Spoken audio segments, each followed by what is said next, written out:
morning. This is the beginning of January 2023. We are coming to you from the Imperial Palace on Holy Terra. My name is Andrew.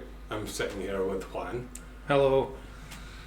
And I think this is all in aid of getting us better hobbying. Ultimately, we're here to talk about wee plastic men and painting. Excellent, yeah. And why we do it. Yeah. What it means to us. So, our hobby, in a nutshell, we love painting Warhammer 40,000 models and Warhammer models and any kind of miniatures, really. Yeah. We've been in the hobby for quite some time now. We'll get into that. Kind of talk about how we got into it, all that stuff as we go. What we're wanting to do, where we come from, etc. So yeah, guess let's just get into it. Who are you? My name is Juan, and you could say that I was introduced through a hobby through you, Andrew, yeah, and it was about 2015 when I first, because you gifted me minis, but it's kind of like, I don't know, it doesn't feel official until you go out of your own way to go and buy them for yourself. Yeah. And that was the Betrayal at Calf box set. That was the first ones you actually went and bought? That was the first one I actually went out of my way to purchase for me. What was the first one I actually passed you over? Was it Takmarin? A bunch of... It was a practice minis that we got, Lord of the Rings. Oh, yeah. The goblins, the urukais, and a bunch of human warriors. And then the Imperial Guard. And just a minis that you saw paint these as practice. Yeah. I forgot I gave you the Imperial Guard spray as well. You've got them. Yeah, they're awesome. No, because the first model you actually put, was it not one that we actually sat and did kind of together? It was a the goblin. Lord of the Ring goblin, wasn't it? Yeah. With the bow and Archer. arrow. Yeah, that's right. Yeah, I remember that now. I forget many things. But myself, I have been in this hobby about 3 times over the course of my life, 4 times. I've had wee breaks here and there. But it is something that I keep coming back to. It's a big comfort for me. I love the setting of Warhammer 40,000. I love the miniatures. I went to art school, which is where me and you met. We met at university. And it was Games Workshop, it's art, it's stories, artists like Adrian Smith and Mark Gibbons. They were the ones that kind of inspired me and made me want to go to art school, which is where I met you and ultimately got you into this. But my story starts way back when, if you want to go way back, my very first exposure would have been like the old Space Crusade books, and I didn't even know what that was at the time. It was just a game with a couple of cool wee figures in it. You know, a couple of wee janky looking cool futuristic dudes. I had no idea what it was. My mate had it, and then never thought anything of it. Years later, my dad picked up a board game called Talisman and collected all the figures for it, which I think was the 2nd edition of Talisman with the black dragon on the box. And like every couple of weeks, every month, we'd all sit around the big dinner table, we'd get it all set out, and we'd play that. As time went on, he found the expansion, I think it was called Timescape, which introduced the warp to Talisman, and through the warp came a load of random sci-fi characters like the Cyborg, the Chainsaw Warrior, and there was this little character called the Space Marine, and that was always the character I chose from there on. That was my character in that game. I don't think I ever won with the Space Marine to my knowledge, but that was always my character. Eventually I ended up moving in with my stepmom and my dad, and the first thing they got me when I moved in there was, is it 3rd edition 40k with the Blood Angel on the front? Oh yeah. Third edition, I think it was. Correct me if I'm wrong. But and it went from there. But that started like, we're talking like, if you want to see how the hobbies come, you want to compare a Primaris Marine from the Dark Millennium books. You want to compare one of them to the old second, third edition standard Space Marines, like all in the same pose except for the rocket launcher guy and the sergeant. They look like the rocket launcher guy and the sergeant look like they've fallen back, you know. And then in that box you got cardboard buildings, and you got a cardboard dreadnought, a cardboard orc dreadnought, to go along with your 40 Gretchens and your 20 orcs that were all identical. Copy and paste. Yeah, literally just repeated models. It was that, and then the first time I went to Games Workshop shop, the actual shop, it was I found the Mike McVeigh's paint guide, and I think, did I not pass that over to you at one point? But I think by the time it got to you, it was already starting to fall apart. Because I just read that book so much. Was it yourself that got that? Might have been Deco. Maybe. Might have been Deco got that. But that book was read so much. That was my most read book as a kid. High school, I was into this all through high school, like in an era like in like the late 90s, where this kind of stuff was still the height of nerdery. And it was like, it almost wasn't talked about. If you were into it, it was like, you almost didn't talk about it. You just got on with it. It was a very solitary pursuit, unless you met a couple of people that were into it. And eventually, just like when I moved out home, it was something that stuck with me all the way up through my teens. And then I think about 17 or so, 16, 17, I kind of dropped off with it when I started working. I was working as a window fitter and bricklayer and stuff at the point. I was just finding my feet in the world. And it kind of dropped off. Eventually in my 20s I ended up going to college to start studying art. And I'd always stayed up with the stories, and I'd never left the universe, if you know what I mean. But I'd stopped painting models and that, but I'd always stuck with the stories. It was like my comfort, the setting that I loved. So I always stuck up with the stories. But then one day, one of my old flatmates, Deco, Chris Dixon, he was an old Warhammer player, and we started talking about it, and then next thing I know, that's me getting back into it. And that was me, back into it, and I have been ever since. So, wee bit of a... See, when you decide, I want to go back to it, I know what happened, but just for the audience, you picked a squad of Space Marines to go back to. Yeah, I did. I think they were models. I think the ones you're talking about, I actually think I had them still sitting in a box, like on a sprue. And there were so what edition? So the third edition Space Marines. So the Space Marine models went through a couple of different phases. You had the ones that I was talking about that were like that. Yes. Kind of holding their guns flat to their chest from the old game I had. Or the Sergeant. And the Khorne Berserker, if you got a Khorne Berserker, it's in the exact same position of the Sergeant. The Goth Orcs, all in the exact same position. Except they had an axe and a gun instead, you know. Yeah. Anyway. But... then you had, after them, they brought out a new set that were kind of modular, and you actually put them all together with individual pieces, but they had a flat hand under the bolter. Under the supporting hand with the bolter was flat, almost like it was holding a plate. Yeah. And then, the next lot that they brought out actually gripped the end of the bolter. And that's the set that you're talking about. And I got back into this hobby 2000... 15? 10. Must have been about 2010. I got back into it, like, properly, not just like listening to the audiobooks and stuff and looking at the art. And I had this box of Space Marines. I bought them when I was in Singapore. I was in Singapore when I was 15, 16.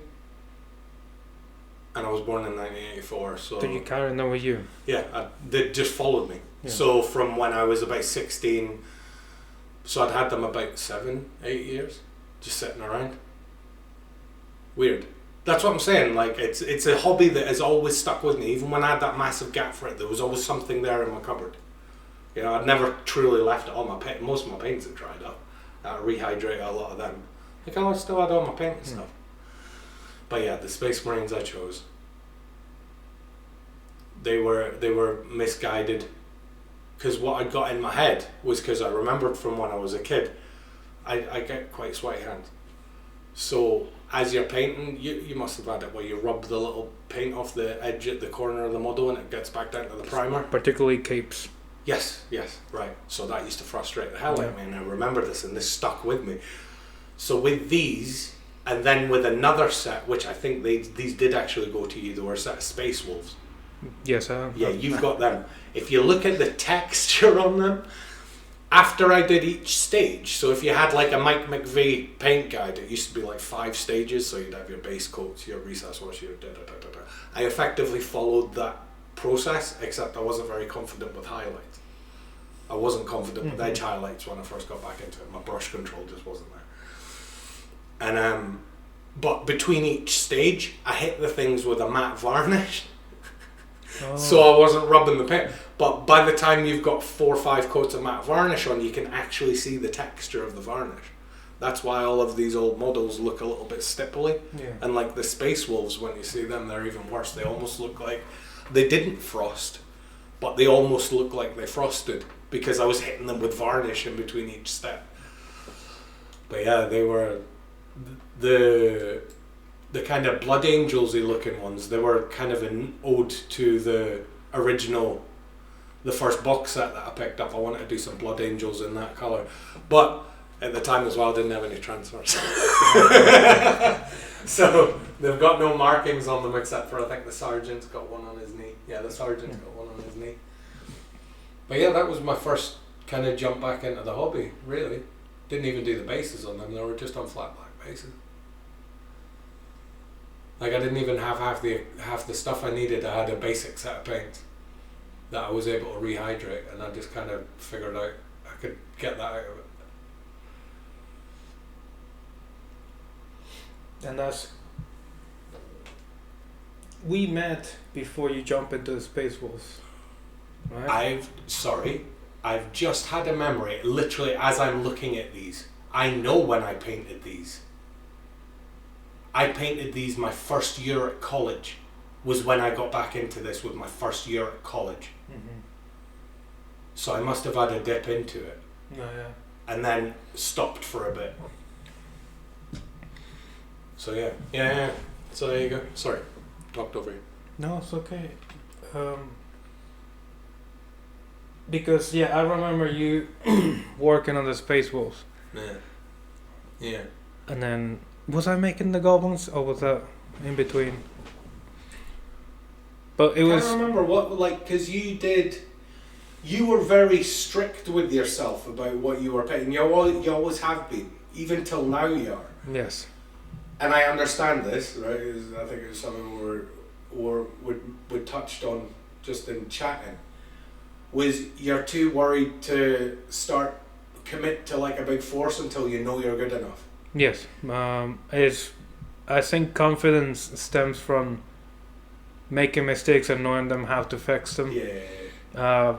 Funny enough, right now I made one of the biggest blunders recently, which I'm working at Defcar Force, and I made a mistake with the primer. I shake it, and I had everything done because I'm very meticulous. Okay. You know. Yep. The audience needs to know I'm very meticulous. There's like Painfully. There's like a science to me. But I made a mistake of prepping the primer, but I didn't do the couple check sprays to make sure it came consistently. I just went straight for it. And it didn't work very well at all. There was a lot of, the primer cracked, it peeled. And then I got really angry because I didn't know, you were talking to me, I got really angry. Because once you're making a mistake and not knowing why it happened, and then once you know why it happened, you kind of relax because yeah. And then you were like, I got so angry because I was like, no, I need them done today. So I went and did it, and it came out fine. But it goes back to, it's like, this will be the first time I'll be trying to strip the primer for the model. So it's a new mistake that I'm gonna learn how to fix. Yeah. But that's why I'm being super strict, because I've made a lot of mistakes along the way, because I want to have that confidence I'm gonna make a big army. I know how I'm gonna do them justice. Yeah. So I've been painting a lot of miniatures that people might not bother with, or might like, oh, they're just like the little chaos cultists I did. I learned a lot from them, like what you don't paint two bits that are supposed to be really joined together separately. You either commit to gluing them together, or you suffer the consequences of the layers of paint creating a tiny gap that you can't work with afterwards. Preach. But it was a good lesson. Funny enough, that's not my regret. My regret is because there's a lot of copy models in this one, so I'm a challenge buff. I'm gonna divide the force into 3 of them to Slanesh, 3 of them to Sinch, and so on and so forth. And that made it interesting because I had 3 characters that were, for example, dedicated to Sinch, and they're all the one model. So I paint them the same color for different ways, just to make them different among themselves. And I like them. They come out very colorful force for a chaos. They're not just black, grey, and nasty. It's like really colorful. It was like, it's cool because if you look through them, you've almost got, like on the colour range between them, you've almost got a couple of corn based ones. You've got a couple of Nurgle, couple of Zinch, it's a nice wee mix. Yeah, they're not boring. That's also what made them interesting. But they also fit in their own way. They're also still cohesive. Yeah, as a unit. That's good. And but that was my journey. Paint small models to kind of like, you know, people say get you mileage. And then I went to paint the Imperial Guards that you gifted to me. I applied the same to them. But the only, I think, individual touch that I did was give him on the left shoulder pad. I divided, I think it was a 10 mini force I had. So 5 for them. I gave them a red shoulder pad with a diamond transfer. So they call the red diamonds, and then the other ones on the blue, they have the blue hearts. So the blue heart squads. So it's kind of like giving a bit, like, and make them like you can know they're the same unit, cohesive unit, but give them a bit of a individual sparkling touch. A bit of a story to them. That's one of my favourite things is trying to tell a bit of a story, yes. Even if it's just a standard trooper, be it even if it's just in his pose, like whether he's just lugging his big plasma rifle around, or if he's, you know, kind of walking normally but then kind of glancing over to make sure there's someone down there that is actually done. Yeah. You know, I like doing that. Like, we're talking about those Space Wolves earlier, and one of my favourite artists online that I see, like a artist, like not, I don't know if he does minis, but he does loads of art inspired, very cartoony art inspired by 40k. He's called Nacho Fernandez. And that's where I got the colour schemes for those Space Wolves from. And his, like, it doesn't matter, like, all of his art to do with 40k, every image, it tells a wee story. It's never just a character, it'll be a character standing there, but there'll be enough for you to know kind of what that character was. And that was where I got the colour scheme for the Space Wolf boys for, and then I think a wolf. I think it's a really nice colour scheme. Yeah, rather than the Space Wolves, they often end up looking quite blue. Yes. But I wanted, that was the first time I'd ever painted Space Wolves grey. They're one of my favourite chapters, to be fair. But they also had that problem I was saying about earlier, where I'd hit them with a spray of varnish in between almost every step. Funnily enough, the Terminator, the axe there, is where I figured out the method for painting blades, like the knife blades there. No. That's the model that I figured out how to do that on.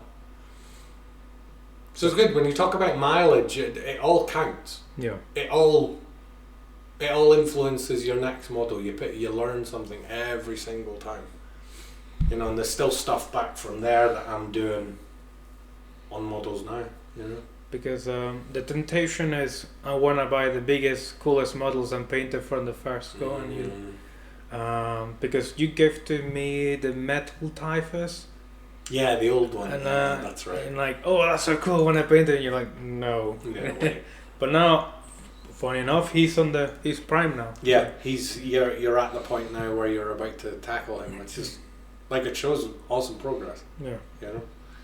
But that's the thing. That's it's something that we made the decision to kind of do this podcast. Really, we're being a bit rambly, but this is kind of why we decided to do the podcast, was because we want to be more productive. We kind of want to just get more out of it. We want to put as much into this and get as much out of it as we can. It's something that we both find that we absolutely love. Yeah. And when like 60-70% of our conversations is about 40k, painting, lore, building models. Yeah. It's a wonderful pursuit, because I find the more you pour into, the more you get back. It's no such thing as, no, you're doing too much, or too much this, too much that. It's like, if you just wanna paint 5 guys, you paint 5 guys. If you wanna make one completely creative kit bash, good for you. Or if you wanna paint a diorama, it's only you who puts the limits on yourself. You know what I mean? Yeah, it's kind of it's really self-limitation in time. Yes. But yeah, we always say, like, this is one of the things we've been getting at recently, is there's always time to do this. There is always time to do this, even if you're just sitting there putting paint on a model for 20 minutes. Yeah.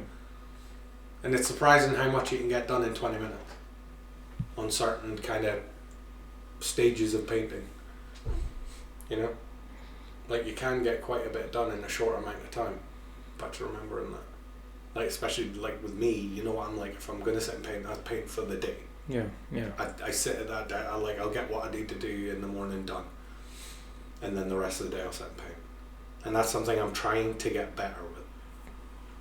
I'm trying to get better with the just have 5 minutes and sit down. Like, I'm trying to be better at having my stuff set out, you know, to get on with it.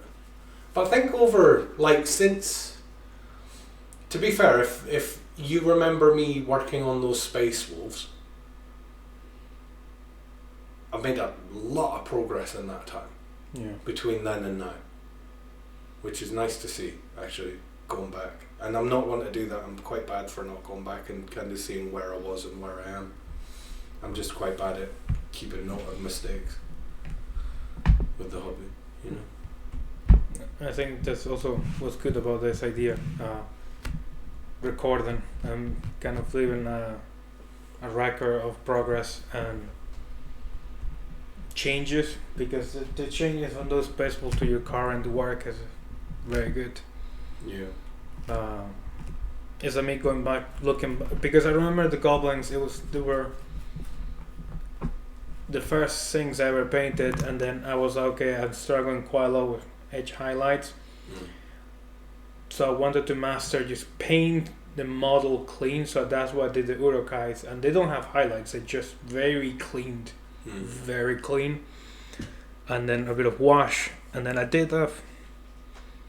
And this is I did that for a couple of times. I avoided highlighting for a while because I just wanted to master the basics.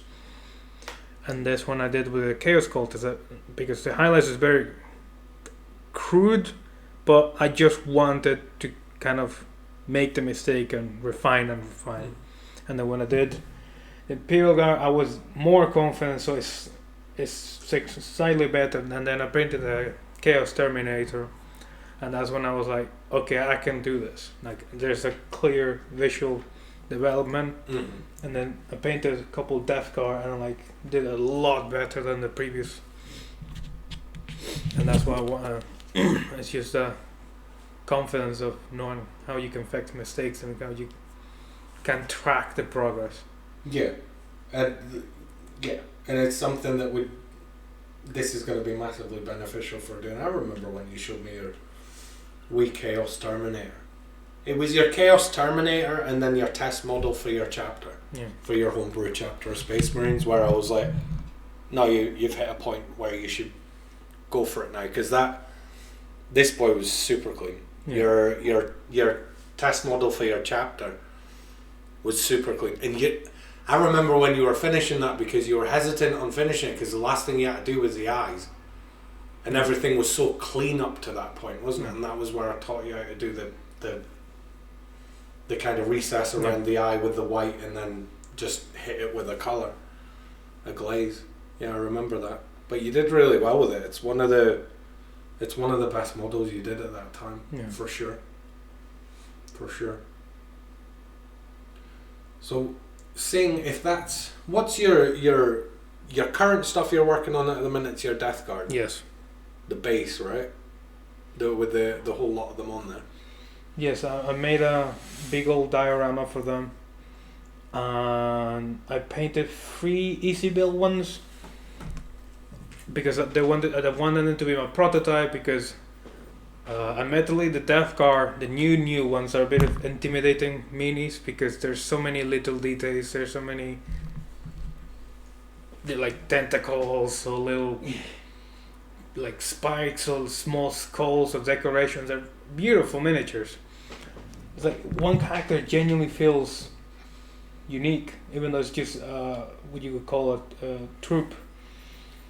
So I painted 3 of them as prototypes just to put my vision down, and I'm really happy with them. So I decided to paint the ones that came for the deck Imperial box, plus a lot of Cortagion. The Dark Imperium box. Yeah. Kid Bash, Norgal Chaos Sorcerer in Terminator armor, and the school Metal Typhus. That's what I'll be painting currently. And I'm really looking forward to it. Yeah. I really want to see them finished. You've got a couple of test models there. Yes. That you've done really well with. And funny enough, I don't know. We have a weird self-imposed vision that if you can put a helmet on a Space Marine, it has to go on. Because this guy doesn't come with a helmet, so I chop his head off and I put this one. It's a bit of an aesthetic that I actually really like painting skin. I like painting faces, but there's something about a Space Marine being fully kitted out and having his helmet on. It's like you're walking around in what is effectively a giant suit of armor, and then your head's bare. Yeah. You know, that always. It's too tactically valuable to have your helmet on. Yes. Because it keeps track of everything, like your squats, your poisonous gases, everything. It's like, why would you? Bullets. And but like, it's kind of one of those things. Like all my entire Space Marine force that I painted, and all the previous Space Marines, like the Space Wolves and those old Blood Angels, they were all fully helmeted. Yeah. And you'd think it was because I don't like painting skin. It's not. I love painting skin. It's just I think it looks so much cooler when they're fully kitted out. Yeah. It's like, so, yeah. I don't know you, but we all feel like there's a reaction when you see a new Space Marine model. Like, yeah, that looks amazing, but you see the helmet sculpted into the belly. You're like, no. Yeah. That annoys me when the helmet's sculpted onto the hip or something. It's like, you bastard. It's like, why would you? But I think they're getting better at that in general. Their kits, when it comes to like, I think the first one I can remember where it was like this, it wasn't necessarily a head, but it was just alternate stuff, was the Eldrad Ulthran model, Because with that model, you could either have him holding his sword out to the front, or you could have him casting with his hand. Yeah. But then you either had a scabbard, or you had the sword in the scabbard, depending on what option you had in his hand. And they're getting a lot better at that now. Like the new Lionel Johnson model that's coming out. Now you can have his Watcher in the dark either holding the scabbard for his sword or holding the lion helm. And then you can have him with a helmet or a bare head. Yeah, yeah. So they are getting a lot better at that now, but there's I can remember the test model for my Space Marine chapter where I painted it. You've got him lying about something. Yeah, he's the sergeant, right? Yeah. But I was just like, shit, what model? I need to do a test model. But when I got it was that one that had the helmet stuck on the hip. I was like, well, I can't use him for anything else. I know. That's always is the fate with such models. Yeah. Unless they're too cool to not. I like it. I don't mind a Space Marine with the helmet off sort of thing, but it's almost like it needs to be a contextual thing. Like he's in the middle of a fight and he's had his helmet kind of knocked off his head, or something, you know. Like I'm sure there's people like that would be like, no, totally disagreeing with us. And that's fine. Isn't it like the whole it's a character, you have to see his face? Yeah, that was kind of where I think it came from, because like even going back to that old edition box with the Blood Angel, all of the sergeants had bare heads. Yeah. And they were the only ones that had bare heads. You had 2 squads of Space Marines, so 2 sergeants, and they were the only ones that had bare heads in the Space Marine army. Yeah. And banner poles. Bare heads and banner poles used to be like how you... Like old samurais. Yeah. That's how you used to kind of denote who was your character models. Because, I mean, you can argue that some helmets can be even more iconic than from face. Like, Definitely. do we know how Karn looks without helmet? Because I can't face a picture of his face. I can only take the big cornet helmet. Karn the Betrayer. Yeah. I'm sure there is a piece of art. I feel like there is a piece of art somewhere with this helmet off. Yeah. But like, to be honest, no. Whenever I think of Karn the Betrayer, it's full helmet. Whereas there's a lot of other Space Marines. Logan Grimnar. That's a model that I have some issues with. I think the actual model of Logan himself is a wonderful model. Yeah. But that slays on. That slays on. I'm glad G-Dub are kind of growing up with some of their design stuff, because that was a bad idea. But I can't imagine Logan Grimnar with a helmet. I can't. Further point, I just contradicted myself, because Lucius Acerno, I can't picture him with a helmet. Yeah. It's always a weird sneak. Yeah, with like, the big tongue and the scars. No, there are some, like Abaddon. Yeah. Can't imagine him with a full helmet on. No. So there are some like actual proper character models, but it's like, as far as I guess me making my own force, I haven't got any character models in it. It's a homebrew force. Yeah. So I almost kind of want them to be anonymous. Yes. I don't want them to, like in this case for this army, because this is kind of my last. I think this is my last army I'm gonna pay. I'm not a gamer. Yeah. That's something we need to talk about. Just the way we are in the hobby. I'm not a gamer in the slightest. I like painting the models. I love the art. I love the stories. But I can't. I've tried playing the games a couple of times, and I could do it. I think me and you. I've got this memory of me and you doing like. This is the thing, and you can't remember it, but I'm sure I had 3 Space Marines, and you had like 8 Imperial Guard. No. I'm sure I remember this. Yeah, I think you were playing with your friend. I thought it was you. No, it was never me. But it's the only time I played 40k, and that was fun. Yes. So I could maybe get into a game of Kill Team. Yeah, because I couldn't do a full army game. No, that's why I like the Assassinorum box set. Yeah. The rules are simple. You can even get people that don't usually play, like my brothers. Yeah. You can get, look, this is your one little character. This is his card. This is his abilities. Roll the dice and we have fun. And because it's so straightforward, the average person that doesn't commit to this or doesn't know, they can just roll a dice and have fun. Yeah. And when you get people like that, then that was really fun. It's like that's good game design. Yeah. If the person that normally doesn't do this had fun playing it, then it's a really good sign. And it's always been my kind of game. I guess my thing's always been like that, you know, I'm very story driven. Yes. I like stories. I like being told a good story, and and I feel, I guess that's where that comes from, in that a wee small kill team, you can put so much character into every single one of them. Yeah. But if I was to do this with a model, an army, I mean, I say an army, it's like a little detachment. It's a couple of squads, a lot of command, like a commander with an honor guard, a wee old school command squad, a dreadnought, a knight, and an armor guard. That's it. Cool. It's not a huge force. Yeah. But it's enough. It's like 25 models, so it's enough so where if you were trying to put character into each one, it'd drive you up the wall. Yeah. Unless that's your thing. However, if I'm doing a kill team, or if I'm doing a series of characters like those firstborn captains I've got ready to go. Like, I like putting a lot of effort in it, but I couldn't do that for a whole army. No. So I kind of like the idea of these guys all just being anonymous, and then kind of want to do, maybe build a couple of proper special characters for this force, like a chapter master. Maybe he'd have his helmet off. Maybe he wouldn't. No, I agree. Like the Death Guard that I'm working, my only character is the sorcerer. Everything else is box standard. Pretty standard, yeah. I mean, I've converted a little couple of bits, like my Tech Marine's like the Ferios model, and I've made him just a standard Tech Marine. My chaplain isn't a chaplain in the lore of the chapter. He's like the chapter, like the executioner or something like that.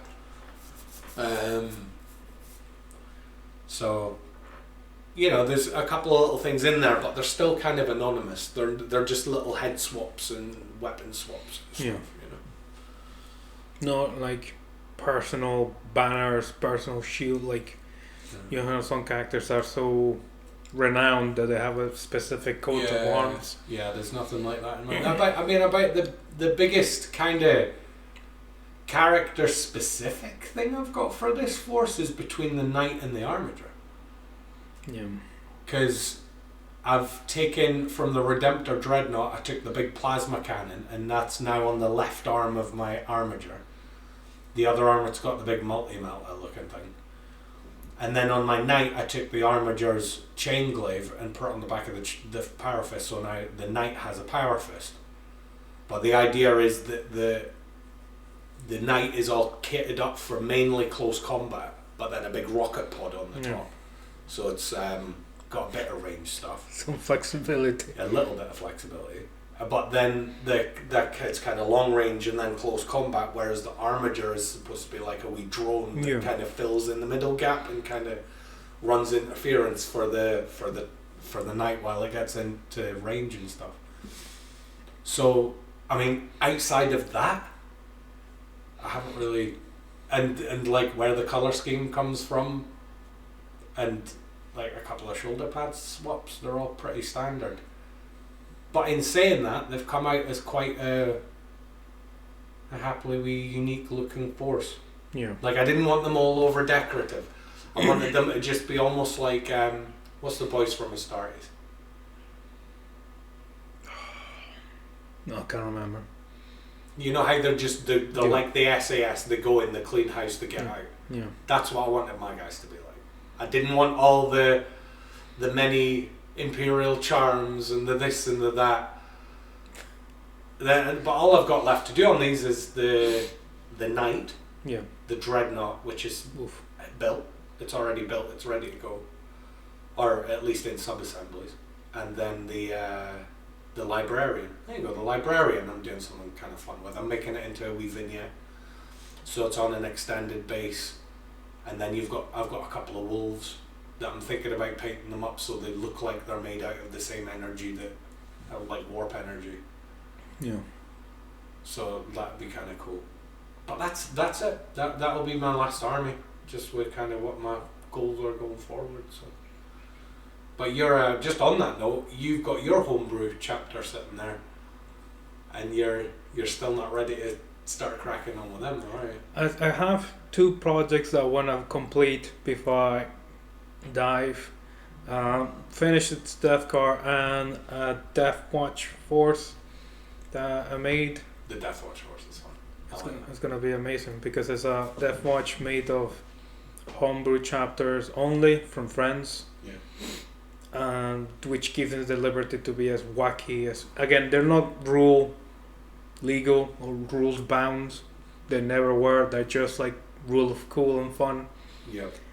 For example, I have one Space Marine for your chapter being a scout sniper.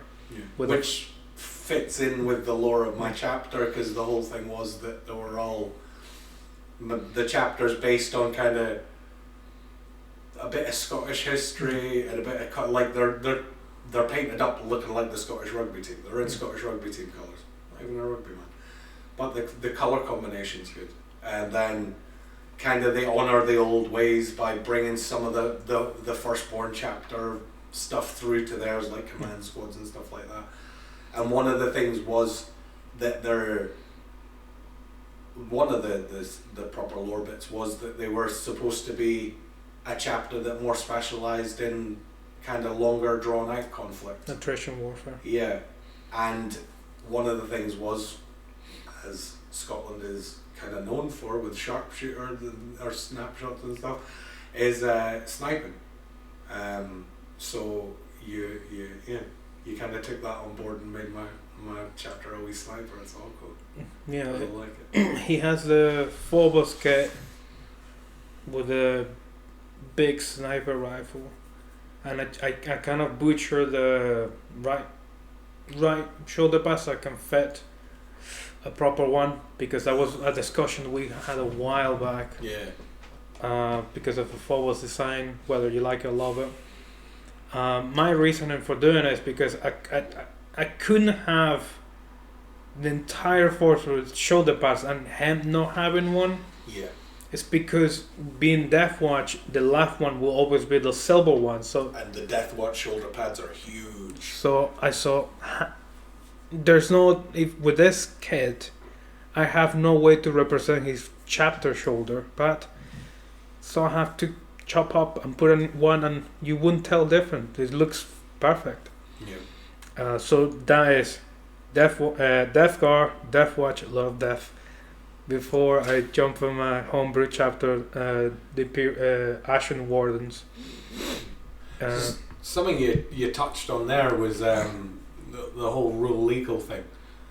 That's something that we've never really been concerned Nope. with. Not at all. I don't play. As I've said before, I'm much more into the kind of creative side of it than the actual gaming side of it. And you've dabbled a wee bit, but we do just we like making cool models and painting them. You know, and this last army is a bit of an exercise for me, because I'm not intending on painting any army anymore. I'm really wanting to go into display painting and really start getting stuck into that. I did used to do a lot more kind of higher end stuff, but that's something that I really want to get back into. That kind of floats my boat, is making I love kit bashing. I've got that whole set of Space Marines kit bashed up out of a dozen different kits, haven't I? So I've got one Space Marine for each of the Loyalist chapters, and they'll probably be the last Firstborn Marines I paint now. You know, or at least out of the current range, the current lot that are released. But yeah. Yeah, because the fate of the first one is quite, in terms of 40k, is quite up in the air. Like, we know they're safe in the Horus Heresy range. Yeah, but they are being phased out. They're being slowly. Because Primaris can do everything that Firebrand can, and they get benefits from their upgrade, so... Being on all those Mexican supplements, just bigger, faster, stronger. Starter supplements. Because if there was something that First Marines had was the edge of experience, but that's it's becoming less relevant as time goes on. The other thing they had was the overall flexibility and the range, that like just the different varieties of units, like Jump Pack Assault Marines. I think Primarchs are getting them in 2023. Based on that, based on the new Space Marine 2 game, you know that they're going to tie in models with it. They're releasing that in Leviathan. Good marketing. The box set and stuff. But like, that's becoming less relevant. We're almost caught up now with the Blade Guard veterans. There's your kind of ground-based assault marines, your close combat stuff coming in. You've got your what they call the heavy intercessors. Yeah. And I'm assuming that they're going to get actual devastators added to their ranks at some point. So it's becoming less relevant, the flexibility or the kind of experience that their chapters have.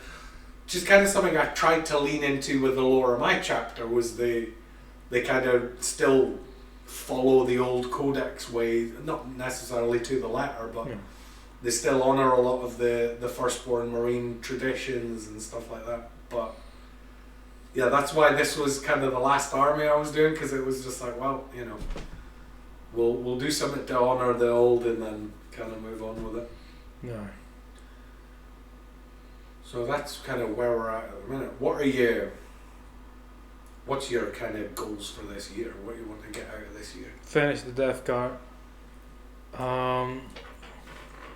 I do. I'm cursed with an overly active brain. Yeah. Because if only you could complete projects as quickly as you think them up, right? Because we're talking about what I'm gonna do, and I just look at my box of ideas sitting there with like 6 different projects wrapped. Because I have the Death Guard, I want to do the Death Watch, but then I have these ideas of really fun Chaos Parade, where I have kind of like a demon for each god with a banner, and then I have a cultist summoner with it, so it's like a 5-character piece, and I'm just genuinely excited because it's super colorful, like the little Chaos Cultist. Yeah. Because armies, yes, it's fun, but it's like blue everywhere or red everywhere. But this is gonna have 5 characters that are completely unique. With the corn guy be like red, and then the cinch one all blue, and so on and so forth. So it's a project that I'm looking forward for the joy of painting, not because I'm like, oh, I want to test myself or I want to have this army done for a game or anything. But then there's so much more in there. Like my idea of an inquisitorial retinue with the best character name, Jack Codman. Jack Codman. We've both got a kind of a bit of a plan for a wee kind of retinue kind of kill team sort of job. And that was funny enough. That was a character that I had excess bits from the Imperial Guard, and I was like, how can I make the most ridiculous Imperial Guard character ever? And the idea of this Imperial Guard was just waving swords at people. Yeah, Jack Cutman. I haven't got the name for it because yours is the Inquisitorial retinue. I've got the, again, and it all comes down to story. It's always story ideas I've got behind these things. So I'm wanting to make what I understand of the rules of Kill Team, this would be highly illegal. Yes. But it's more like I just want to do a group of models that are part of their own wee story within the 40k universe. Yeah. So it's effectively a little 5-6 model unit of a group that have been tasked by the higher ups to go out and effectively chase down and find out about one of the things that escaped from the Shadow Cells. Was it the Shadow Cells? The Dark Cells? Under Terra? Yeah, the Shadow Keepers? Yeah, but basically one of the guys is a Shadow Keeper, one of the actual Shadow Keepers. I've got a completely unmarked Space Marine who, as far as the kind of my head canon goes, he just works for the higher ups. Yeah. That's all you know about him. He's just an unknown space marine. Like don't know what chapter. Marine in Black. Yeah, he's literally just like the Man in Black. Yeah, like, and then you've got a Sister of Battle there, and my Imperial Guardsman. I wanted to have him an absolutely psychotic grenadier, just an absolute lunatic of a demolitions guy. So whereas yours is run about with every blade that you can attach to him, mine's has got the big ass grenade launcher, and he's just got grenades and explosives everywhere. So yeah, it was kind of like because he's cutting about with a space marine, a Sister of Battle, custody, and the other one is a tech priest. Yeah. Because one of the thing that escaped it's an AI based threat. So I wanted a tech. So he's a proper tech priest. And then you've got this wee, kind of normal 6 foot tall man cutting about, and he's just totally overcompensating with all the explosives he can get his hands on. To gauge the gap between. Yeah. So yeah, like, I want to get that done. My first priority is getting this force done though. I've got a dreadnought, a knight, and the librarian with his 2 wolves to go. I want to get them done pretty quick, because the standard that I'm kind of painting these guys to, I can knock out a space marine in a couple of hours. So if I could get those 3 little projects done, then that's this army done, dealt with, and then chuck a bit of flock on the bases once I've hit them with a bit of varnish to seal them. So it's that.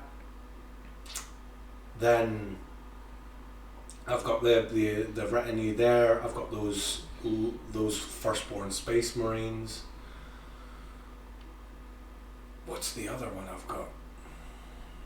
There's the debate of what I'm doing with those Gene Stealer cult models. But then what I really want to do this year, and I've never done it given the fact that I've been in this hobby for nearly 30 years, over 30 years if you count Talisman. I want to go Games Day. I want to go Golden Demon. Yeah. And I'm not at the point where, especially like the models that I've got like kind of all sitting in front of me, they're not display pieces. They're all kind of good tabletop standard. They're all good kind of decent models for gaming with. But I really want to get back to the display painting side of things. That's what really floats my boat. Yeah. You know? But I really want to go to Games Day, and I want to get you down to Games Day as well. And maybe one of our other pals would be up for it, I reckon, Andy. But I'd like to get this force finished, because then that's kind of a chapter closed. Yes, you can.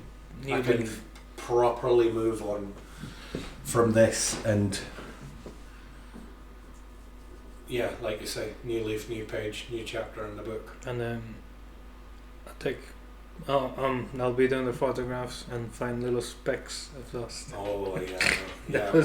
Juan's got like one of these macro lens cameras. And I've never even used, I don't even use like a big magnifying glass. I was like, oh wow, that's a good idea. I've seen people using these big magnifying glasses with the lights on it. I was like, that's a really good idea. And then Juan got a macro lens camera, and my goodness, the little imperfections you can see with that. We were given cursed knowledge Yeah. that night. Yeah, it's like we were shown something we shouldn't have seen. And that's like shit. But in saying that, there was some comfort in that, because despite like maybe a couple of bits where, because on my ones it was mainly just where I'd either recess shaded and hadn't quite cleaned up a bit of a block, or it was like the way I do the eyes is I paint them white, recess shade around the edge of the eyes, and then hit it with an ink or a glaze to give it a really strong, almost like, so the eyes look like they're glowing, like it's done with a luminous ink sort of thing. And we noticed that like kind of around the bottoms of the eyes it kind of bled out a little bit, and you can't quite see that with the naked eye, right? But that was cool. Because your inspiration for that technique was the original Iron Man film. Yes. Yeah. Yes. Exactly. Yeah. Because that was the thing. It was always there's so much art I've seen of Space Marines' eyes glowing, and if something's glowing, you don't see a little specular reflection in it. Because the light from behind the eye lens is stronger. So I wanted to have, so all of my Space Marines look like their eyes are kind of switched on. Yeah. So you can actually, just for an example, there's the Apothecary model, and you can see on him, there's the dead Space Marine at his feet, and you can see that there, you can actually see that the one on the ground, his eyes are off. Yeah. Whereas the one that's the Apothecary, his eyes are on. That was exactly 100% right. It was from the first Iron Man film. I just thought that's how a Space Marine's eyes, in my head, would look, you know? I like the kind of classic, kind of glass reflective lens look. Yeah. I do like that. But it's just in my head canon, and for this group of models, that's how the eyes needed to look for me. And then even like the armature, and any kind of lighting, any kind of scopes, it's all done the kind of same way. Well, yeah. I'd like to get these done. I'd like to get started on that wee kill team. If we're committing to actually going to Golden Demon and taking stuff down to Golden Demon, I'd like to get that kill team stroke story unit done. I think that'd be a good one to take down. Yeah. So that's a goal. I'd like to get, so that's 2 goals. Force finished, that group of 5 models, and get them on a nice wee base. Like put them on a nice display base. If I'm really able to go for it, but I don't think that'd be this year, to get it completed, but I'd certainly like to get it planned, have everything ready to go for it, is the diorama idea that I've had in mind for years. I've even got the test model sitting there. I've had the test model sitting there a couple of years now, to do a bit of an ode to 300 in the Battle of Thermopylae. Basically Space Marines on one side from the Minotaurs chapter, and then I reckon it's going to be Slanesh, demons and cultists maybe on the other side. No. So I've got a big idea for that. And that's something that if I get that done, I'd like to take that down as well. I don't know if that can get done this year though, to be honest. Because it's a big project. It's a big. We're still collecting bits, right? Yeah, I'm still getting bits and pieces in for it. I still need to get the main actual Greater Demon and everything. So. And because you had the idea of creating your own version of Demonettes, half snake, which I think is fantastic because it rings a lot of kind of nods to the books, like the layer, the Fulgrim's actual demon prince form and everything, So I reckon that's a next year job, and that gives me a lot of time because it's a lot of models. Yeah. It's about 10 models, and one of them's effectively a Greater Demon or a Demon Prince. And I'm looking at your Spartan guy, he's bronze and red, which will clash amazing with pink and purple. Pink and purple and black. That'll be fantastic. Yeah. It'll be a fantastic idea.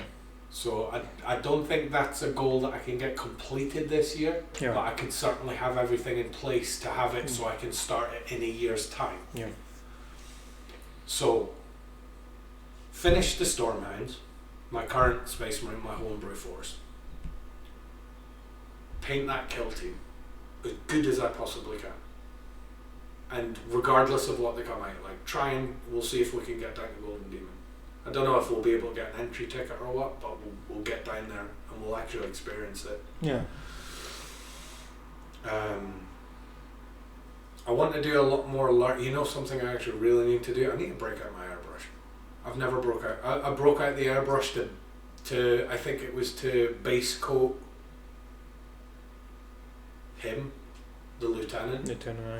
I think I base coated my Lieutenant with the airbrush, and then I've never used the thing again. So I need to start using my airbrush. Maybe that could be the what you use a test model you don't know what to do with. Yeah. But just learn a lot more new techniques, get more back into the really high-end display painting side of things. You know, a really good fun idea for a mini challenge. Do you know how is it 1,000 canon chapters? Like pick a number generator and feel like just 1 to 1,000 and then paint it. That would be fun. And that would be fun. That's when you get a random ass one with. That's how you have to paint that Space Marine. Or one of the thousands red Space Marines there is. But how will you make original? That's a question. Yeah. Because you'd have to actually do something to it. Because if you just have a red Space Marine there, it's just a bloody. That reminds me of the flesh terror that I painted for my brother. Which one? The Space Marine Heroes, the one with the bolter. Oh yeah, I remember that model. Yeah, you had him in the wee plastic case. Changing his helmet to the reverse spearhead was such a good idea. It was a really good idea. Yeah. Because it's a flesh terror, and the fact that he has this skull like sneering at people. So what is what is your favorite aspect of the hobby? What is your, if you could just, so for example, right, my favorite thing to do, it's not painting armies, it's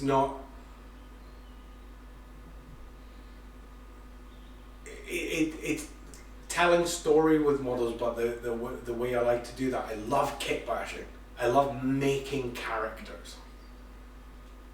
I love converting stuff and making characters, which is mad because I haven't done that at all with this army. But doing stuff like with the Spartan guy. Yeah. I love doing stuff like that.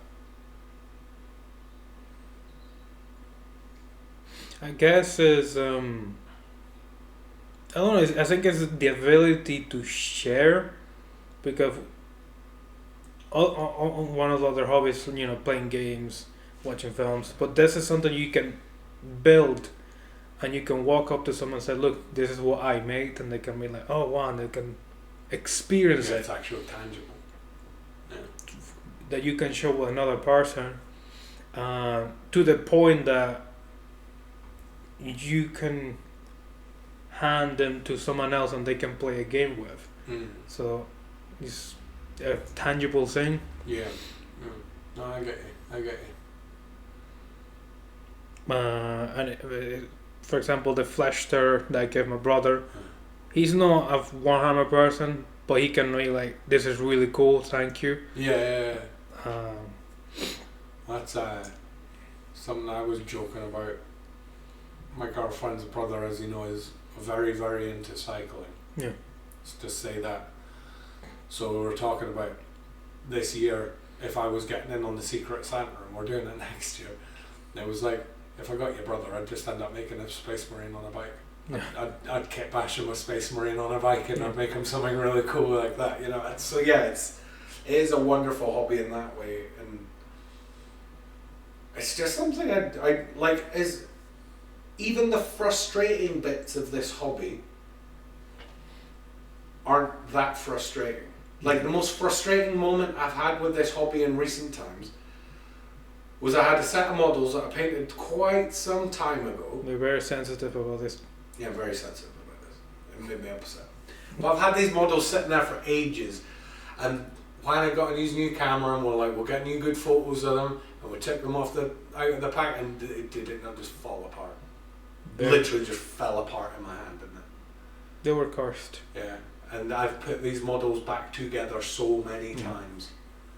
But they were made years ago. I construct things better now. I paint almost everything.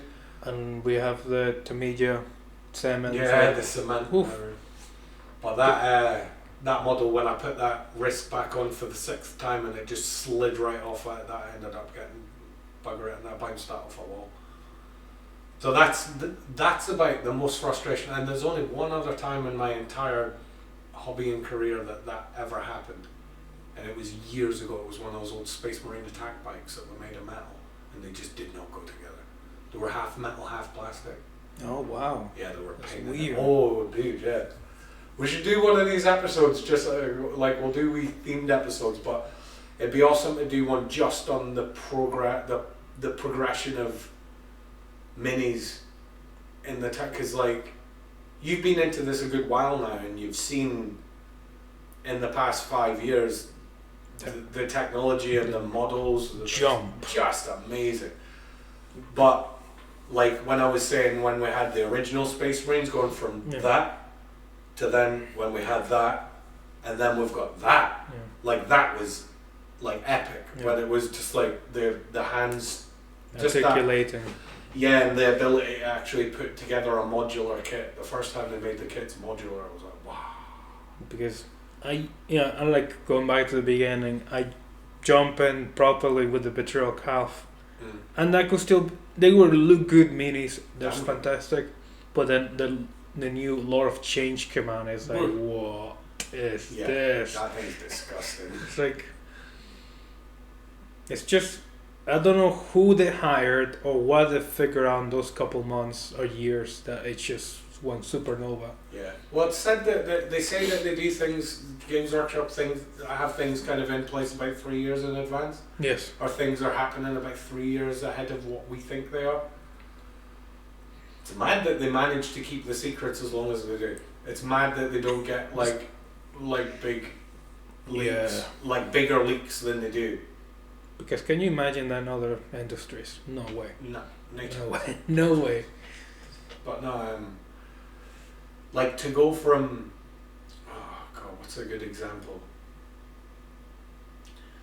So one of the big centerpiece models when I was a kid. Oh, you want Abaddon, the original? This? I tell you what, go and look up.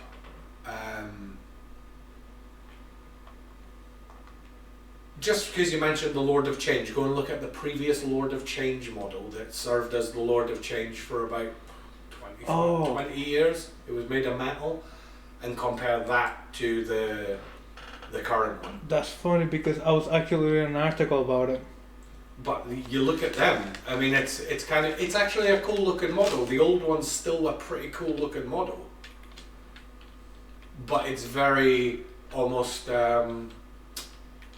Jim Henson kind of Creature Factory-esque, if you know what I mean. It's more like almost like Skeksis like from the Dark Crystal in its kind of style. Of course you're not going to find a picture of it now because it's the old one, the new one's been out for so long. Oh no, go down. Well, you could even look at the Forge World one. Go down, look on the left. That's the Forge one. Yeah, that's the Forge World one. Even there you go. There's the Forge World one from the front there. Yeah. So you even look at the Forge World one, which is a stunning model, compared to the new one that you can turn into Kairos Fate Weaver. Yeah. It's night and day. And that's not even the actual. There you go. There's a good comparison one for you.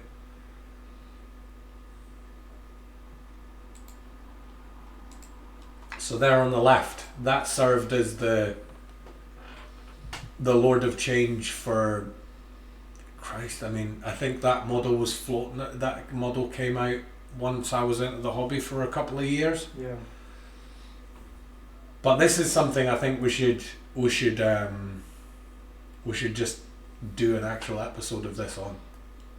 It's just the evolution of the models and the technology. I mean, Jesus Christ, they used to be made of lead. Like a non-toxic metal. You know? And then they changed them to pewter, which is like a soft alloy. And then it was the age of resin, where resin was giving them all the best results because it could get sharp details and stuff. And now, plastic technology is just insane. Yeah. It's not only the way that the molding works itself, but how smart the kits are made now. Like we were having a look at one of the new Possessed guys the other day. Yeah. Which is bought for that diorama we were talking about earlier. And the way that the kits are made to facilitate these really dynamic poses is insane. One of the guys I've got, the lower right leg of this. So on this model, one of the features is it's got a maw. It's got like a mouth, a teethy mouth on the right hand side of its rib cage. And in order to facilitate that and have that 3D, you wouldn't have just been able to mold that because it would have locked into the mold. Like, it's impossible to mold it. So the way that they got around it was they had the lower right leg have a bit of the banding that runs up the thigh above that leg, and attached to that bit of banding is the lower half of that mouth that's on the rib cage. Like, we were looking at this kit and I was just like, dude, look at the way this thing goes together. It is so intelligent, so clever the way these kits are made now. And it used to be all, like, everything used to have to be flat. Like, that would be your arm. Everything had to be on one plane. That would be your arm. That would be your torso. If your leg was slightly off angle, it had to be a separate piece altogether. You know what I mean? Risky. I guess in that, and this is for another episode, I guess in that, the intelligence of how the kit's made, I guess it does take away the kind of, or it makes customizing them a bit trickier.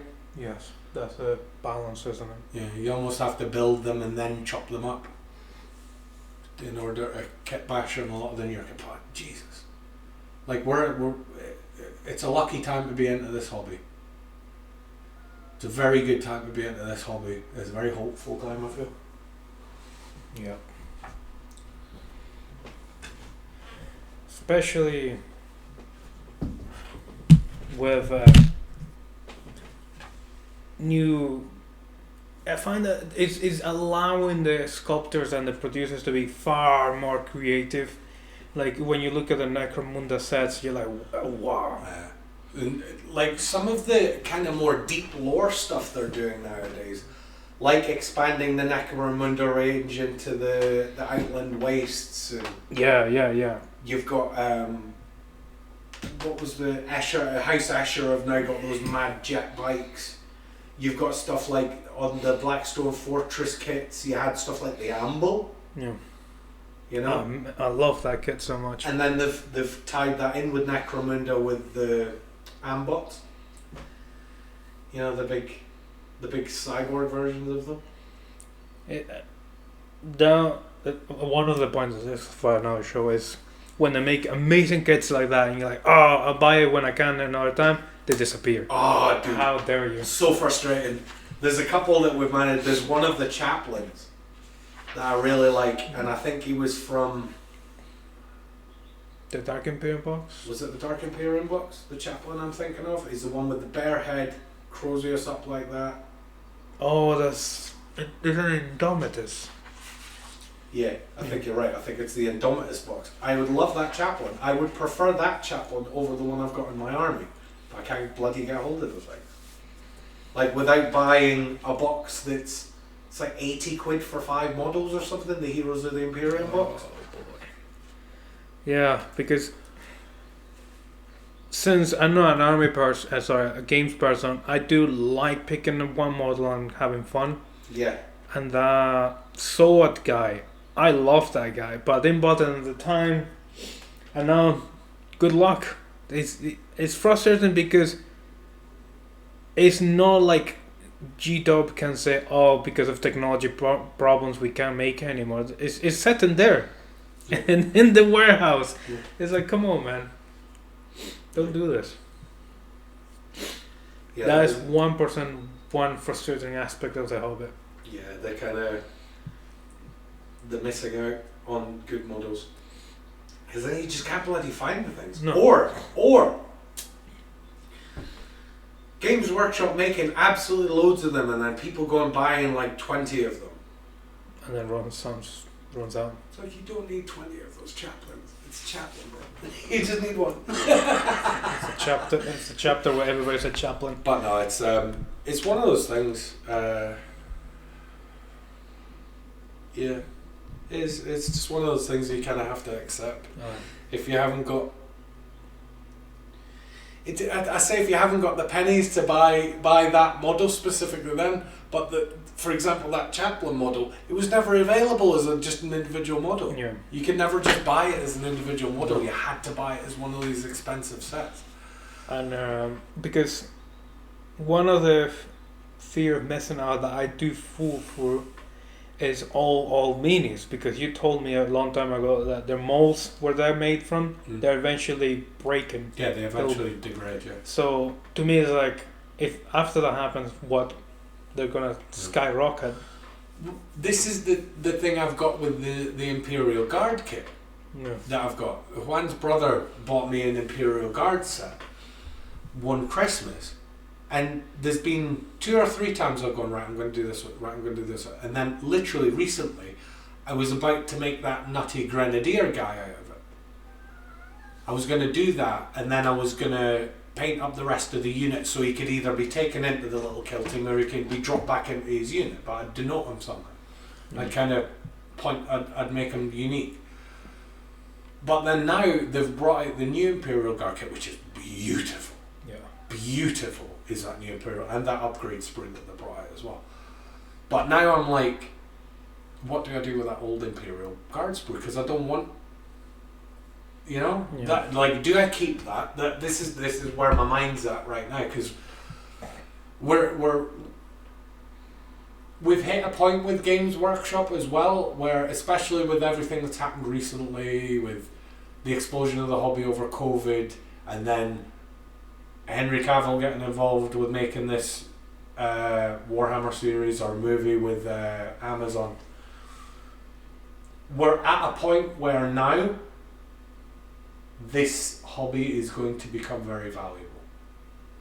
Like going forward, these little relics that we've got, and I'm like, well, do I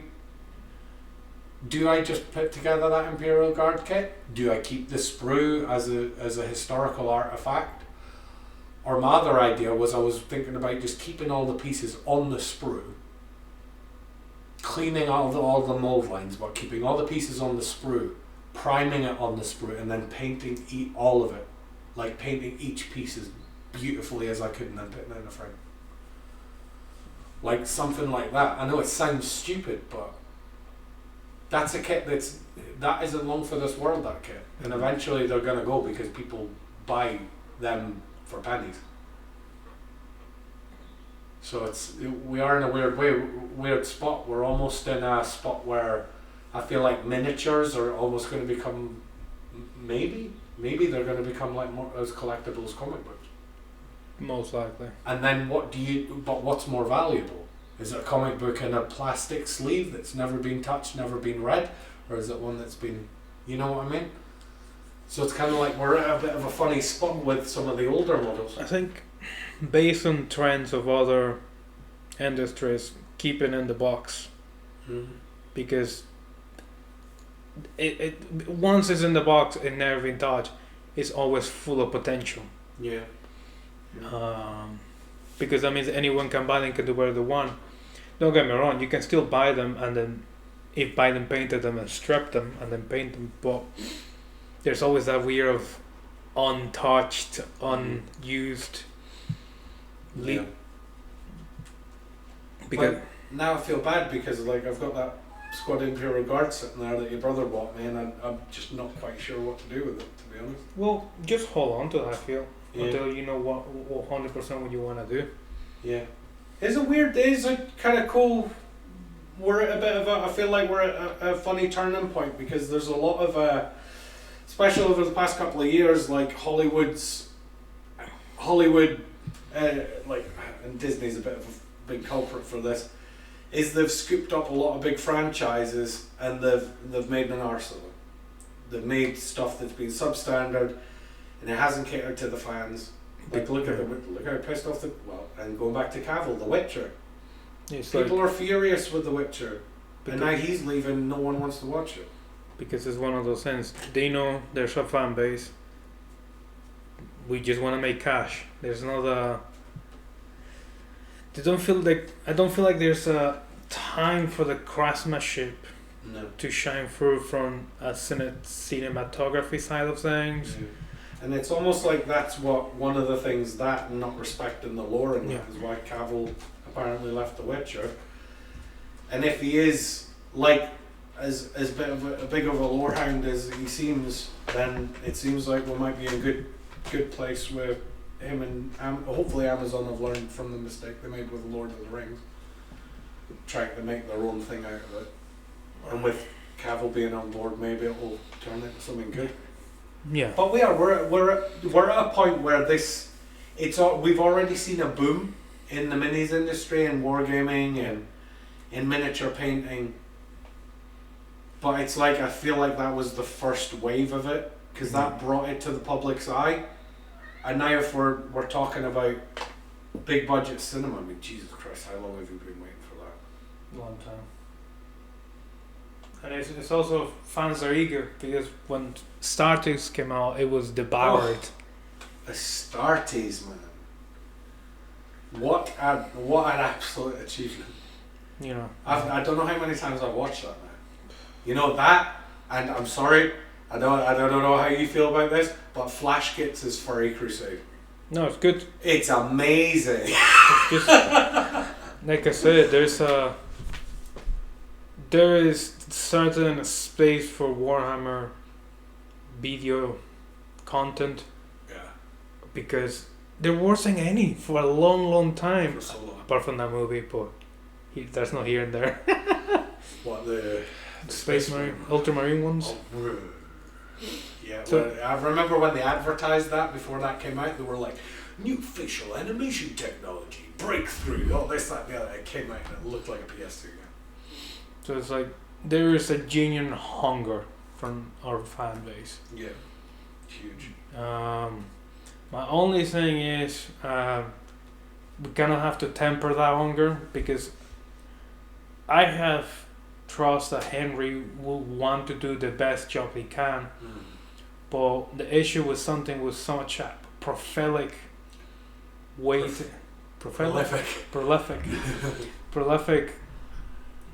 status is that everybody was going to put this has to be the best thing ever done in human history or it's terrible. Not only that, but Right. I think with something that is not just as you got me doing it, prolific, Hey. but also has 30 years worth of lore behind it, Yes. right? People are going to have to accept that their favourite faction ain't going to be included in the first thing. Yeah, 100%. Like, I love Space Marines. I think Space Marines are the bizza. I really do. I imagery wise, lore wise, you know, they've got their moments where it's like, come on. But I think as a sci-fi faction, they're one of my favourite in any franchise ever made. Yeah. As are Chaos and Chaos Space Marines. I think they're just brilliant examples of that kind of corrupted good that you see in all different fantasies. You know, you see the bad version of the good. I think they're the kind of epitome of that comparison. I love it. Yeah. But if they're not in the first movie, it's okay. Yes. I don't mind. But other people, like if you're, I don't know, an Eldar fan and you don't get Eldar in the first one, just please be patient. Don't get upset. Like, it's just so vast. It could be anything. Like, Well, it's like mentioning the Flash Git stuff. Like, it's hilarious and preposterous and daft and funny and silly and just crude, but all of those things have their place in the 40k universe. yeah. Like I fully believe that the Black Templars had a crusade where there was people that were getting overtaken by these furry animals, and the Black Templars had to go and take them out and stop their gene seed from being corrupted by the furry.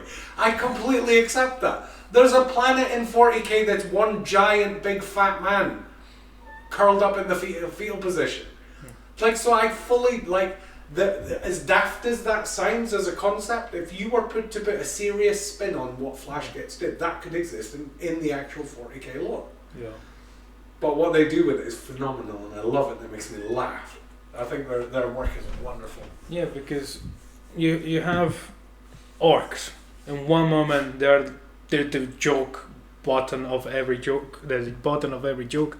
Yeah. But you switch that and it becomes the most terrifying They're thing. absolutely terrifying. You look at a Crocs or like look at Gazgul.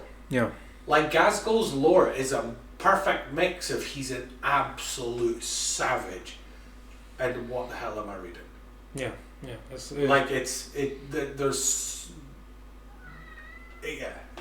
just so many ways that they could go with this, and there's so many things that can fit into 40k.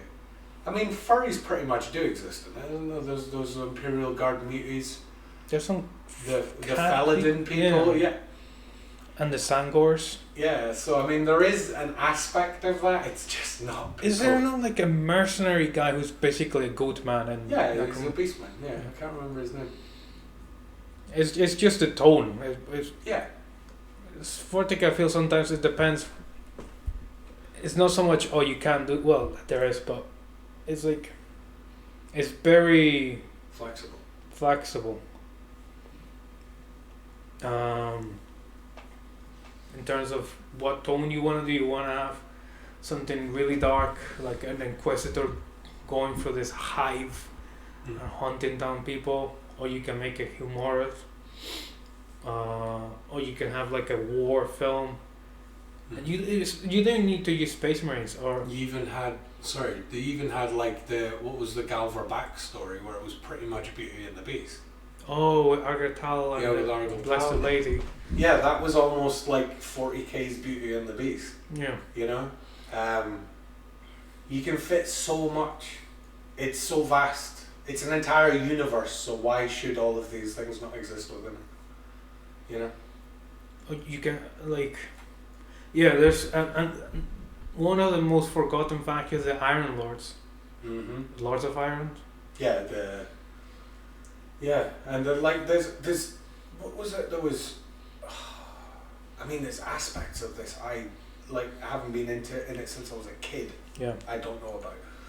There was a video where two of the, I can't remember who it was. I think Major Kill and West Hammer, they did like a lore question face off. Oh, I think so. I think I watched it. I'm sure that and there was questions in that where it was like, what are you even talking about? Like the lore is so deep, and there's so many facets of it. You couldn't. How could you absorb all of that? Yeah. There's so much, so many little details, and like a lot of retcons. In fact. Yeah. Like I've been reading a lot of Elder books, and I'm just learning things through the Elder that like I never imagined the scope of a Phoenix lore. Like I just thought that was an entity that come back, but it's like when you see the armor, they don't become part of you. You become part of them. Yeah. It's terrifying. Yeah. Like you become the vessel for this grey ancient warrior that, and they have your. It's like because you see a lot of stories where the character has the memories of people around them, but no, you become the memory. Yeah. And it's like it's both tragic but necessary for their species to survive. Mm-hmm. So I'm becoming a bit of Elder fan now. So well, it's a bit like me when I'd never been the greatest Nurgle fan, and it was. Like every time I'd look at them, it was just they're just a bit goofy. And then I listened to the Flight of the Eisenstein. Oh my goodness! And now Nurgle is one of my favorite factions. Like the way that they described that ship and all the horrible shit that started happening on it, it was terrifying. Yeah. Wonderful to totally change the way I looked at that faction. And now I really want to get a set of Plague Bearers. And I want to paint them up like walking through a swamp, all cataract eyes, and rather than being this kind of cartoony character that you see in a lot of the models in the brighter colours, I want to make them look grim. Yeah. You know, I'm looking for because I've got all those same Nurgle Space Marine models you've got sitting back at mine, but I'm looking forward to painting them and making them look really So I guess we've been rambling on for an hour and a half or so now. Yeah, more or less. We could probably sit and do this all day. We literally could sit and talk about Warhammer 40,000 stuff all day, could we not? We just need a diary to make sure we've got things to talk. Yeah. A guide. I should say A guide. guide, yeah. So, we'll definitely get this on again. We'll probably try to, aim to do one of these every couple of weeks. Yeah. It's initially a kind of video log for us, or a log for us of our, because we're really bad at keeping diaries. But then at the same time, it would be amazing to get some of the local communities. I mean, I'm staying around Dundee and Perth, the area at the minute. Juan's up in Glasgow. The one and only. The one and only. You know, it'd be great to see if we can get some of our local people who never, I guess, I don't know, like, we don't know any of the stories of any of our local people and people around our areas, so it'd be good to get to find out who's out and about. It's going to be quite a solitary hobby. Yeah, and I think there's a lot of people out there. You see some stuff come up online just in passing, and there's some stuff that's beautifully painted. There's a guy I know down in Dundee who, I don't know if any of his pals even know he paints Warhammer 40,000 models, but dude, he could be painting in competition. And I don't even know if his friends know he doesn't. No. So, and I don't know how he got into it, his story with it, but his painting is amazing. Amazing. You know, it'd be good to do that, see if we can get a bit of a community going, and just kind of everybody enjoy the hobby and improve together. Yeah. We'll get social media stuff set up, and we'll kind of run with that and post our stuff on there, and if anyone else wants to as well. I think I'm just rambling too much. I'll put this back to the Nurgle bit. No, it's okay. Because that's what our vision is. We just want to make it. Because one of the issues that I think for a long time, early ages, where if you had a problem, you couldn't ask someone because there was no internet, there was no community. But now it's one of the things, and I feel like we reached the stage where we want to give something back. Yeah, this has been. I think you've hit the nail on the head for me there, and I didn't even know how to put that into words. Like, it doesn't matter what I've been going through in my life. This has always been there, in one form or another, and it has always been a comfort. It's always something I can fall back on. Even if I wasn't doing the hobby itself, I could go and get lost in one of the stories, and it would. How many times did this? You went to art school with me. How many times did this inform my art project? Yeah. When you got denied to do something based. When they told me to go and do a project based on this, and I said, no, you can't do it, I was raging. But yeah, for example, I don't know who did this, but when we were working with the goblins, we would try the varnish spray and they frosted. I just want to say thank you to the random internet user that said use olive oil because it fixed it. Twice that happened to you. Yeah. That happened to you with the goblin and with that Tau battle suit. Crisis suit, yeah. And so, like to this day, like you were saying about the issue that you had with primer earlier, I have had one can of primer go wrong, and it was specifically a Games Workshop can. And since then, I was like, well, if that's going to go wrong and it's like £15, I might as well just spend £1. Yeah. And if it's going to go wrong, it will go wrong at the same frequency. But then recently, I got you switched over to the same primer I use, which is an outdoor car primer, which is it's not sensitive to weather at all. You've had an issue with it, and it's the first time I've seen an issue with it, but I've seen many issues with Games Workshop. I have two issues. One is with the actual thing, and one is my own thing, because I find it very hard to distinguish the shade of grey the model is versus when it's primed. Like I find no visual differences, so I I have a high risk of clogging. Okay, so if that is an issue I could almost solve that issue for you instantly. What would be better for you, and it's something that I need to start doing again. I used to do it, but like with these guys, I just didn't bother. Because I've been hitting everyone with grey primer. Start priming in black, and then do a zenithal prime in grey or white. Okay. And then that way, you know, when the models are primed as well, it's just like a flat grey or a flat black or whatever. It makes it easier to see all the volumes, it makes it easier to see all the recesses. So if you start doing that, hit it with black first, and then with the grey or with white. See, it's stuff like that. It's stuff like just little solutions to stuff like that. It'd be really good. It'd be really good to just be able to share bits and pieces like that. And we'll start doing, just because, like, I mean, I've been in the hobby for so long now, and there's a lot of things I've picked up, and how many times have you been like, oh, I'm really finding this issue, there's like, oh, do this. Yeah. So there's not a lot of knowledge there that could get passed on to other people. And likewise, I've been into this hobby for a long time, but one of the things I love about it is you're always learning. You can always improve. This is more, it's not just sitting about painting plastic dudes. This is legit an art form. We both studied art. Yeah. It involves all types of different media to fully complete a model, like to a high standard. It's an art form. Whether you're painting Warhammer 40,000, whether you're painting a bust of a girl drinking a cup of coffee.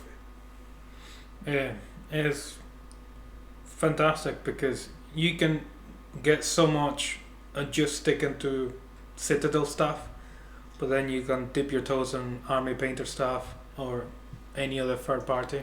And I will fully admit, right, there's something for you. I've been in this hobby as long as I have.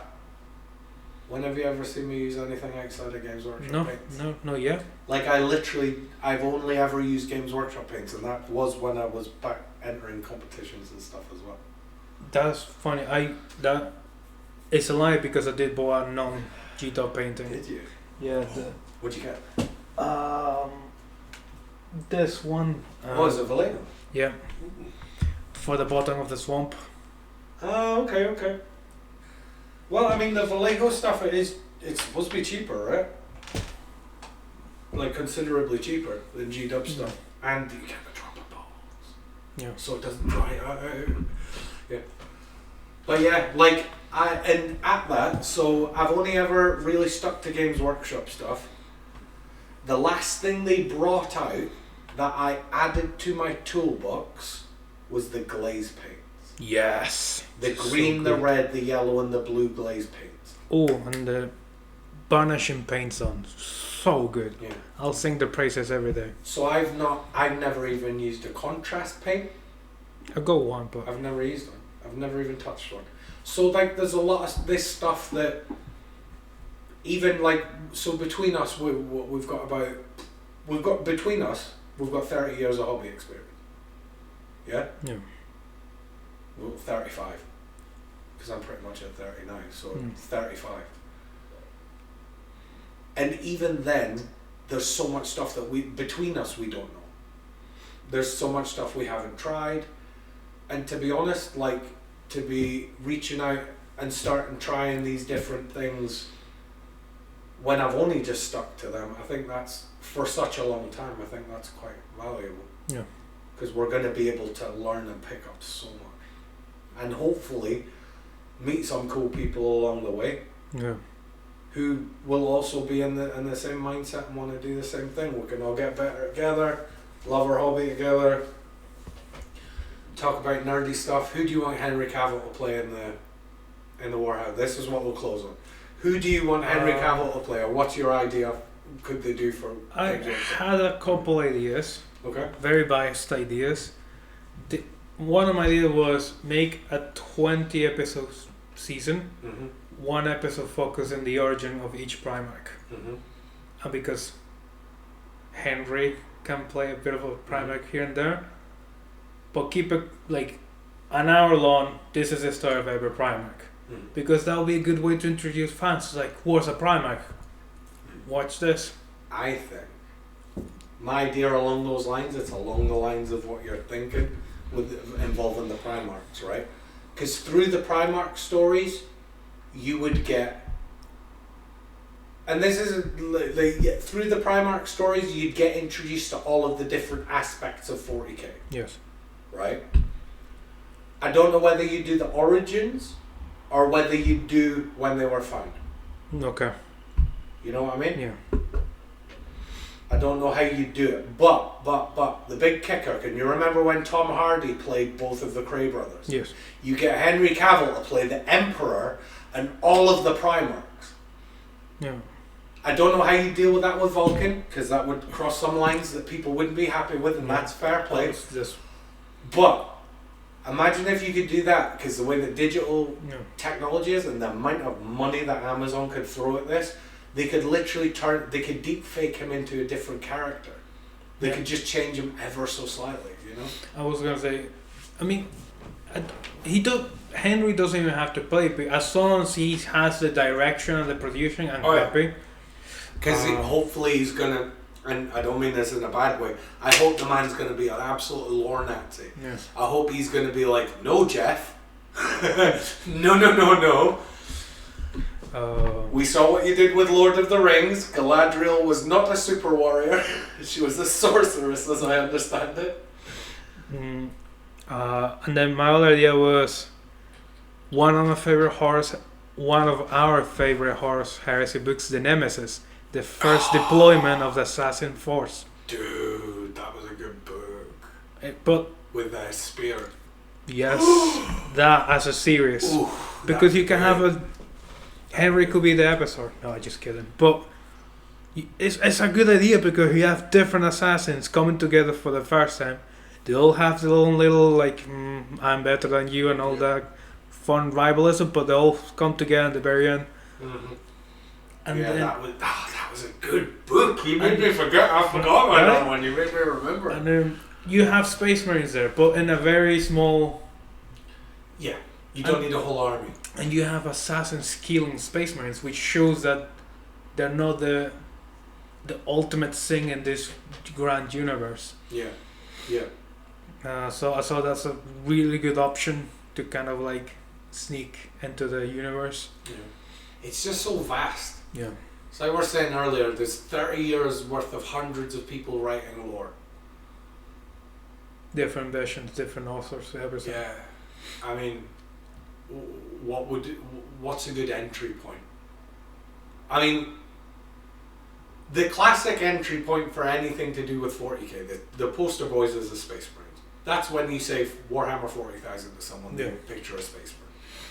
They're just iconic. It's only when they become more and more invested that then they start finding all the other stuff. Yeah.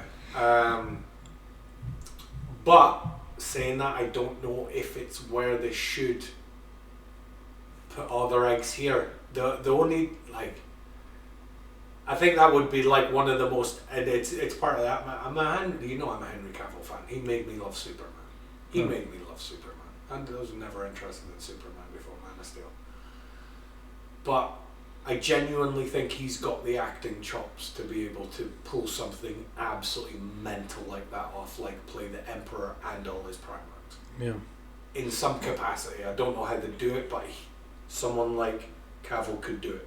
Like Tom Hardy, like pulls off amazing shit with his acting. And could be another story. Could be the Blackstone Fortress, because it's a very. Oh, that's a good shout. Actually, do it on like following like the rogue trader. Yeah, following the rogue traders, because through their dealings, you're gonna get introduced to all sorts. You could have orc freebooters, because they deal with them directly. Yeah, because the rogue traders have got the imperial decree that means they can just deal with anyone regardless. So you could literally introduce all the different factions, all the weirdos in the world of weirds, and all the kind of more lesser known lore. Yeah, that's a good shout, dude. Because it's a self-contained story that they can be allowed for creativity because it doesn't impact the giant universe. Just as why I love Mandalorian season 1. Yeah, it's Star Wars, but it's a It's a tight compact. little story. It doesn't influence a big arc, so it doesn't have to commit to anything. So I thought Blackstone Fortress would be a good fun story because it allows for creative freedoms, and as long as you stick to the established lore, I think it'll be a great point.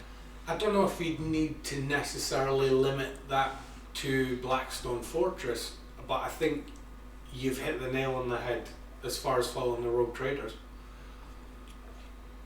I think that's a really good shout, because that could be almost You can have 40k's Guardians of the Galaxy, Croods. or their what was the other? Not Guardians. It's the other thing that I'm thinking of that was like sci-fi. It was a series. Joss Whedon one, Firefly. Firefly. You could almost have it like the 40k's Firefly, but just a lot more grimdark and a lot more violent. You know what I mean though? You could almost have that dynamic to it. Yeah. It's a really good shout. Well done. But that would be my three ideas to share. Primarch origin stories, because they introduce something that's important as them, but without getting into the at first episode, following Lion going for the forest and meeting Luther, and then see him going for the ranks and everything. Doesn't have to. Dude, they could end each episode with the Emperor Emperor's coming. arrival Yes. on the planet. Oh, dude, that would be good. That's what I saw with good first. And then second season, you do what happened at the meeting between the Emperor and each Prime. That'll be so good. Imagine when when he you takes get him to up. Angron. Takes him up the stairs and like, this is my dream, which had Berta Rabo crying. Is like, Exactly. But then when you get to Angron, oh yeah, that's gonna be painful. his would be heartbreaking. Yeah. Because like we're gonna have to like do some like we'll come up with many topics for Henry. this podcast. If you're listening to this, you wanna hire us for consultation. We got some decent ideas, mate. But no, we'll get some good themes built up. We'll see if we'll get kind of some of our knowledge dropped, bits and pieces that we've figured out over their time with it, and hopefully, as I say, find out some cool stuff along the way. For sure. But if you're still here, thank you very much for listening. We'll get another one of these out, a proper one with cameras in there. This is our episode 0. We'll get our episode 1 out later this month. Yes. Be on the lookout for it. Remember, praise the Emperor. He protects. And keep painting. Not Keep painting. Always Bye-bye. remember, hope is the first step on the road to disappointment. Oh God.